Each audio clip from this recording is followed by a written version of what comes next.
Inilah fakta nyata dan bukti yang sangat terang benderang, bahwa Pancasila itu tidak lebih dari sekedar sebuah hiasan dinding semata.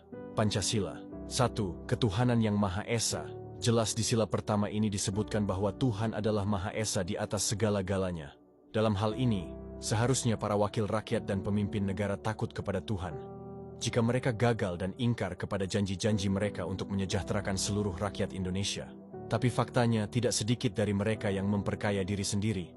Padahal saat mereka mencari suara rakyat, mereka datang selayaknya pengemis, tapi saat diberi jabatan mereka lupa bahwa telah berjanji dalam sebuah sumpah di bawah kitab suci.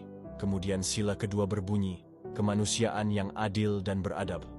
Sejauh ini saya tidak menemukan adab yang baik dari pemerintah kepada rakyat, dan keadilan juga sangat sukar untuk rakyat dapatkan, kecuali membelinya dengan sejumlah uang.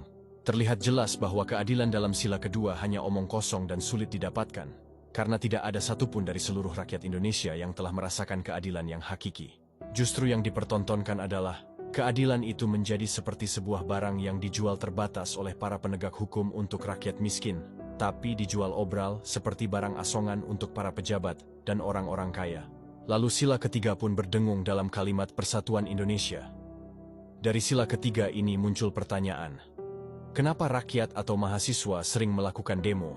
Adakah hubungan langsung dari pemerintah kepada seluruh rakyat sebelum mereka mengambil kebijakan? Jawabannya tentu saja tidak ada. Bahkan anggota DPR yang katanya adalah perwakilan dari rakyat, tidak pernah sekalipun berdiskusi secara umum bersama masyarakat saat mereka memutuskan perkara, karena mereka lebih mementingkan partai dan ketum parpol. Selebihnya yang mereka tahu hanya kepentingan untuk perut keluarga mereka sendiri. Kemudian Pancasila keempat bersenandung. Kerakyatan yang dipimpin oleh hikmat kebijaksanaan dalam permusyawaratan perwakilan. Bunyi sila keempat ini sangat syahdu dan terdengar seperti lagu yang dinyanyikan dengan suara yang sangatlah merdu.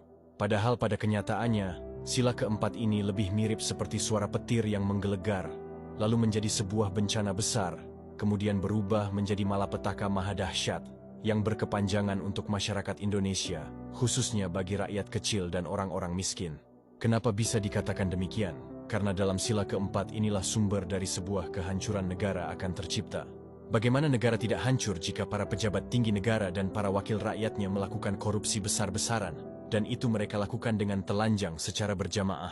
Mereka dengan hikmat dan sadar melakukan korupsi uang pajak dan uang APBN yang terperas dari hasil keringat jerih payah rakyat. Lalu mereka dengan kompak bermusyawarah untuk saling melindungi dan menutupi kasus-kasus mega korupsi. Kemudian mereka dengan bijak dan entengnya mengatakan bahwa itu hanyalah perbuatan salah satu oknum. Sila terakhir yaitu sila kelima yang bernada keadilan sosial bagi seluruh rakyat Indonesia. Ini adalah sila terakhir yang saya anggap sebagai sila paling menyedihkan yang pernah tercatat di antara 5 sila lainnya. Terkhusus untuk sila kelima ini saya sama sekali tidak mampu memberikan pendapat apapun, karena dalam sila ini sudah terlalu banyak nyawa yang menghilang, darah yang tertumpah dan begitu deras dihujani oleh air mata kesedihan dan penderitaan dari seluruh rakyat Indonesia. Jika kalian memiliki makna dari sila kelima, maka silakan kalian tuliskan arti dan alasannya.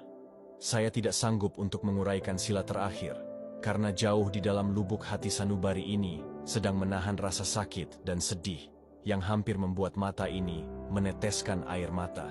Tapi jika kalian menganggap saya telah salah karena menilai Pancasila ini tidak lebih dari sekedar hiasan dinding semata, maka mari kita berdiskusi secara sehat dengan menggunakan nalar yang bersih, serta berargumenlah dari data fakta dan juga realita.